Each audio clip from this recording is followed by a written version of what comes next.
Peoples party जे chairman Bilawal Bhutto Zardari चयो आहे त यूटर्न वठण लीडर न पर बुज़दिल जी निशानी आहे।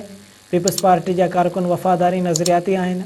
मौत जी सज़ा बि असांखे पंहिंजे नज़रिए खां हटाए नथी सघे।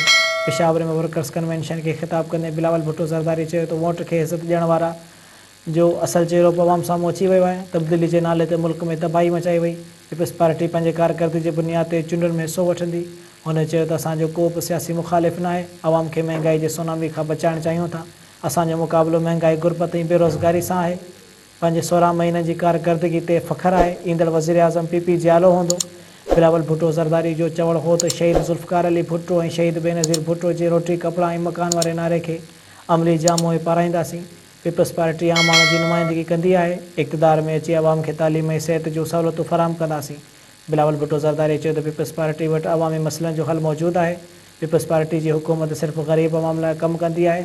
साज़िशनि बावजूदि पीपल्स पार्टी केतिरा ई भेरा इलेक्शन में कामयाबु थी आहे। बिलावल भुट्टो ज़रदारी वधीक चयो त पीपल्स पार्टी खे कॾहिं बि लेवल प्लेइंग फील्ड नाहे मिली। अवाम पुराणे सियासत ऐं सियासतदाननि मां बेज़ार थी चुको आहे। 70 साल हुक्मराननि खां मुतालबो कयो आहे उहे घुर आहिनि। जेकॾहिं केरु सम्झे थो त ज़बरदस्ती वज़ीर आज़म आणींदो त PP हर कंहिं सां मुक़ाबले लाइ तयारु आहे।